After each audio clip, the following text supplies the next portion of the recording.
Assalamualaikum warahmatullahi wabarakatuh.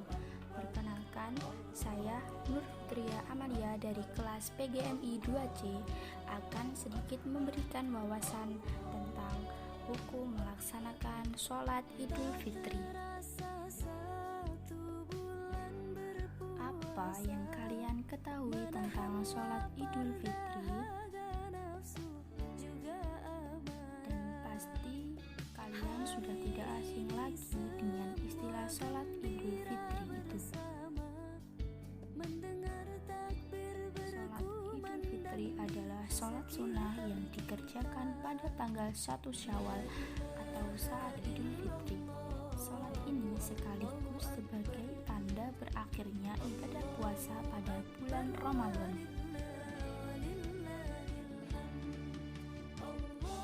Syarat dan rukun sholat Idul Fitri sudah ada pada gambar yang sudah saya sediakan ya.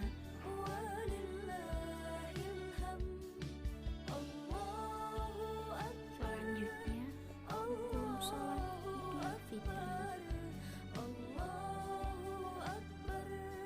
Hukum melaksanakan sholat Idul Fitri adalah sunnah muakkad atau sangat dianjurkan. Tata cara melakukan sholat Idul Fitri.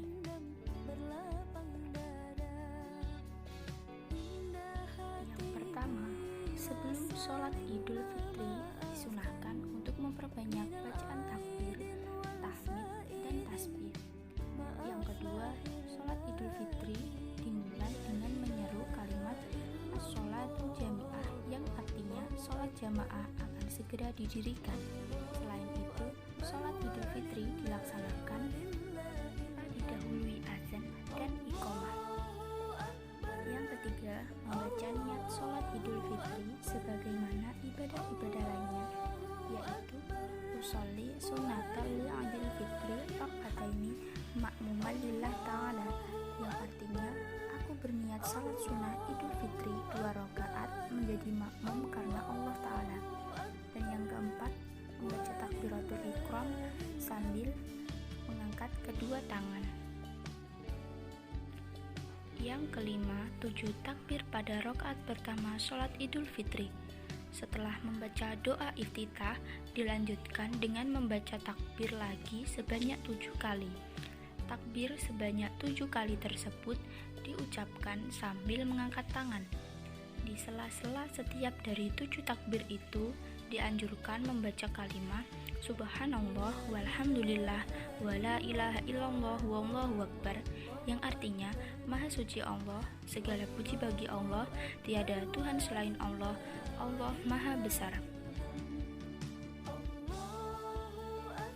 Yang keenam, membaca surat Al-Fatihah setelah takbir 7 kali, dan setelah itu disunahkan membaca surat Al-A'la. Yang ketujuh, kemudian dilanjutkan dengan ruku, i'tidal, sujud, duduk di antara 2 sujud, dan sujud kedua seperti sholat biasa, lalu berdiri kembali untuk melaksanakan rakaat yang kedua. Yang kedelapan, 5 takbir pada rakaat kedua selepas berdiri lagi pada rakaat kedua. Membaca takbir lagi sebanyak 5 kali sambil mengangkat tangan seperti sebelumnya. Kelima takbir itu di luar takbir pada saat berdiri pada rakaat kedua atau takbiratul qiyam. Di sela-sela setiap 5 takbir itu dianjurkan membaca kalimat Subhanallah walhamdulillah wala ilaha illallah wallahu akbar, yang artinya Maha suci Allah, segala puji bagi Allah, tiada Tuhan selain Allah, dan Allah Maha besar.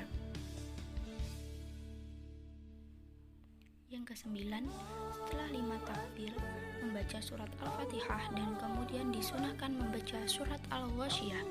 Dan yang ke-10, dilanjutkan dengan ruku, i'tidal, sujud, duduk di antara 2 sujud, sujud kedua, duduk tasyahud akhir, dan salam. Yang ke-11, setelah sholat Idul Fitri, jamaah mendengarkan khutbah Idul Fitri. Usai sholat selesai, khatib membacakan khutbah hari raya dan jamaah sebaiknya mendengarkan dengan khusyuk. Sedangkan apabila jumlah jamaah kurang dari 4 orang atau pelaksanaannya dilaksanakan di rumah dan tidak berkemampuan untuk melakukan khutbah, maka sholat Idul Fitri diperbolehkan untuk tidak melakukan khutbah.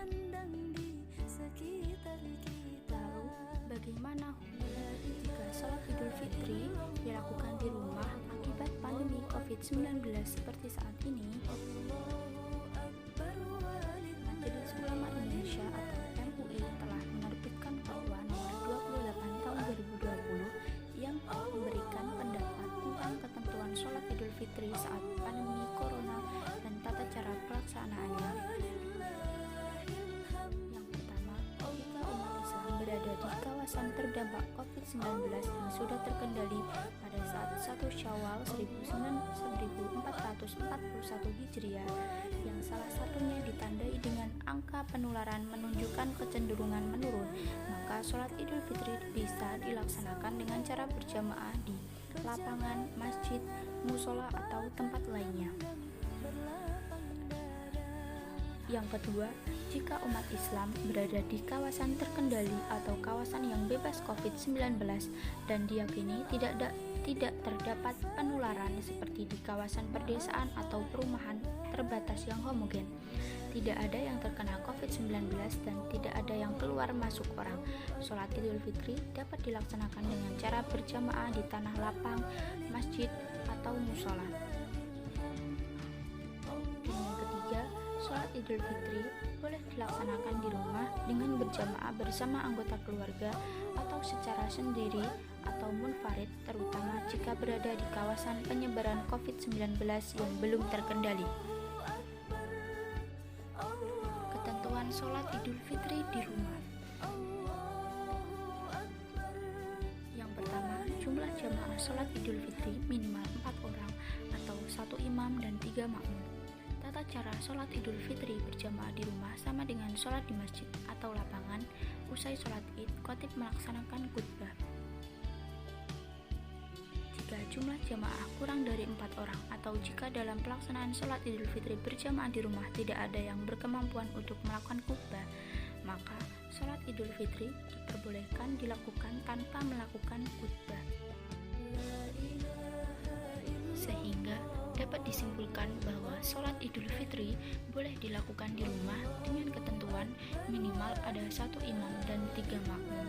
Dan jika tidak ada yang dapat melakukan khutbah, sholat Idul Fitri dapat dilaksanakan tanpa adanya khutbah.